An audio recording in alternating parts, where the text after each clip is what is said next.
To my channel. तो बेटे, अब से पहले मैंने जो आपको समास पढ़ाए उसमें मैंने आपको जो जो भेद क्लियर कर दिए हैं मैं दोबारा याद दिला देती हूँ। मैंने तत्पुरुष क्लियर कर दिया था, मैंने आपको कर्मधारय क्लियर कर दिया था, मैंने आपको अव्ययी भाव समास क्लियर कर दिया था। तो अब बारी आती है द्विगु समास की, जो आज हम पढ़ने जा रहे हैं। देखिए बेटे, मैं आपको बता दूं द्विगु समास, ये जो लिखा है ना द्विगु, ठीक है,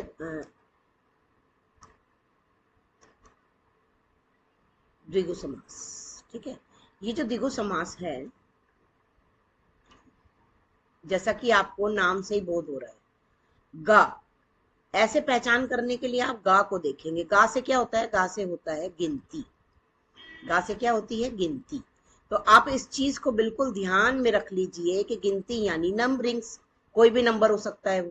तो इसमें पूर्व पद क्या होता है? संख्यावाची होता है। मैंने आपको बताए थे कि पूर्व पद क्या होता है? पहला पद, और उत्तर पद क्या होता है? दूसरा पद। तो यहाँ पर पूर्व पद की बात हो रही है कि जो भी समास है, जैसे यहाँ पर सप्ताह दिया गया है, यहाँ त्रिवेणी दिया गया है, चौमासा दिया गया है, ठीक है। अब इसका जब हम विग्रह करते हैं, तो जब इसका विग्रह करते हैं तो इसमें समूह आता है या समाहार आता है, ठीक है। समूह मतलब ग्रुप के रूप में आता है, ये बोध कराता है, ठीक है। अब एग्जाम्पल के माध्यम से देखते हैं। यहाँ पर लिखा है सप्ताह, तो हम सबको पता है कि सप्ताह में कितने दिन होते हैं? 7 दिन होते हैं। तो 7 दिनों का समूह, सप्ताह का अर्थ क्या होता है? 7। तो सप्त, यहां देख लीजिए स्टार्टिंग, सप्त यानी 7, ठीक है। नंबरिंग आ गई।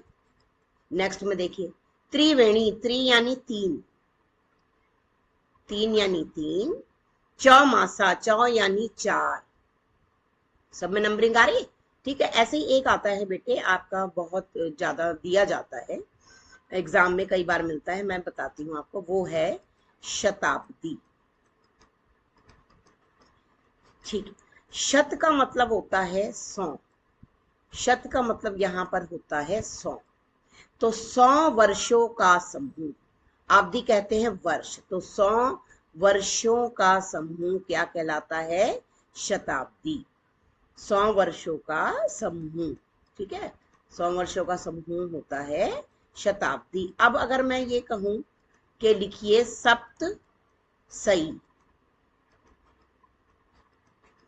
तो सप्त दोबारा से यहां पर 7 हो गया, सप्त यानी 7, तो सही मैंने 100, 700, ये है 700। अब अगर मैं इसे ये लिखूं सप्त शती, ठीक है, मैंने लिखा सप्तशती। सप्त का मतलब मैंने यहाँ क्या बताया?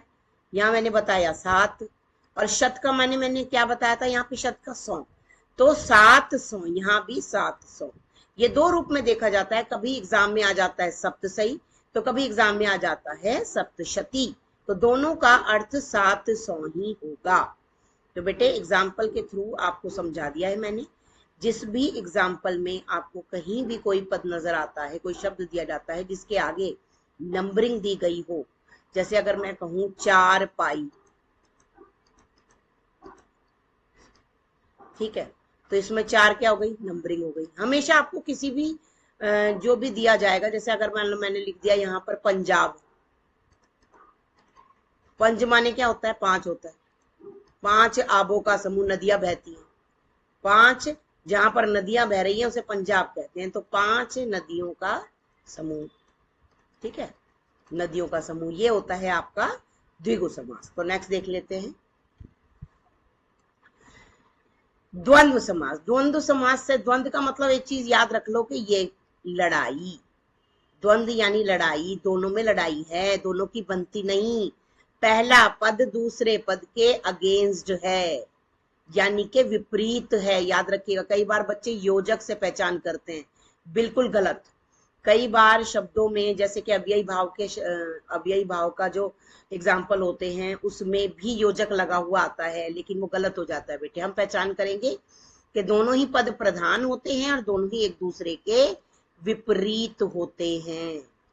विपरीत का मतलब होता है उल्टे, ठीक है।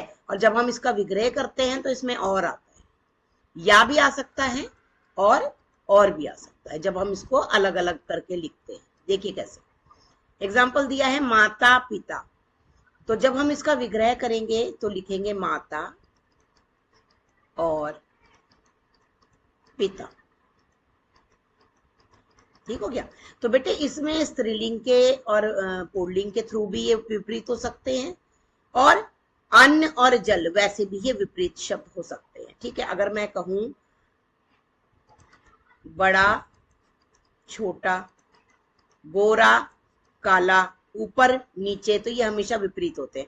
एक बेटे आपको ये सामने दिखाई दे रहे हैं, ठीक है, दोनों तरफ दिखाई दे रहे हैं, एक मिले जुले से आते हैं। अगर मैंने लिख दिया, देखिए एग्जांपल देखिएगा, मैंने लिखा ला भा लाभ, तो अब देखिए इसे कैसे पहचानेंगे। आप कहोगे मैम इसमें तो दोनों एक से शब्द हैं, तो ये अव्ययी भाव है। बिल्कुल भी नहीं बेटे, इसको हमें अव्यय भाव में नहीं देखना है, क्योंकि इसमें ओ की मात्रा करके डॉट नहीं लिखा है। डॉट, अगर ओ की मात्रा करके डॉट होता तब हम इसको देख लेते कि ये क्या है, इसको देखते कि हम ये क्या है, अव्ययी भाव है, लेकिन इसमें तो अव्यय भाव नहीं है। तो ठीक है,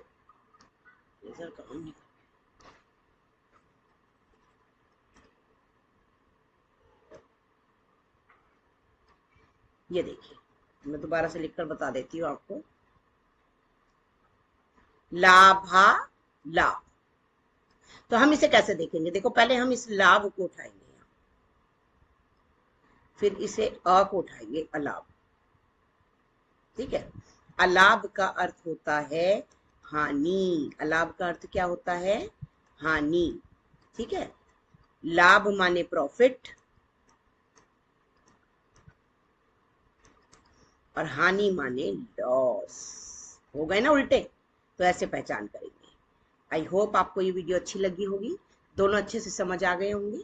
सबसे लास्ट में मैं अपना वीडियो अपलोड करूंगी, जिसमें मैं सारे जितने भी आपके समास हैं उनका मिला जुला एक एक्सरसाइज आपके साथ में रखने जा रही हूँ।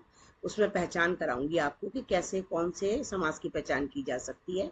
तब तक के लिए अपना ध्यान रखिए। शुभ रात्रि, बाय बाय।